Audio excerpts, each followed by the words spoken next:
Ал ағайын, көктем келді. Міне адамзатқа пайдалы өсімдіктердің науқаны басталды өсу. Соның бірі бақбақ гүл, орысша одуванчик деп аталады. Бұл бақбақ гүлдің пайдасы өте көп.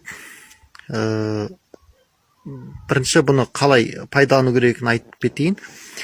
Осылай жинап аласыздар. Көлеңкеде 2-3 күн кептіресіздер. Кепкеннен кейін қараңыз, бір 5-6 штугын алып, кепкен бақбақ гүлдің 5-6 штугын алып, жарты литр суға қайнатып, сосын 20 минут тұндырасыздар. Бір 5 минут қайнатып, 5-10 минут қайнатып, 20 минут тұндырасыздар. Содан кейін тамақтың алдында жарты сағат бұрын ішесіздер. Жарты сағат бұрын тамақтың алдында 200 миллиграмнан ішесіздер. Бұның пайдасы өте көп деп айттық. Интернеттен бір қарап шықсаңыздар болады. Қант диабетіне пайдалы, рактың алдын алады. Тас, бауыр мен бүйректің тас құмдарын айдап шығарады.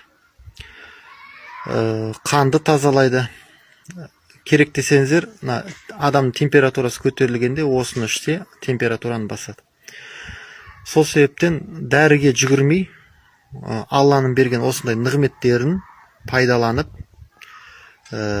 шайдың орнына ішіп отырыңыздар. Ішу курсы 2 апта, бір 15 күн. Негізі ешқандай зияны жоқ, іше беріңіздер. Және каналға тіркеліп отырыңыздар. Осындай бір пайдалы шөптер болса салып отырам. Біреуге бір пайдасы тиіп қалар.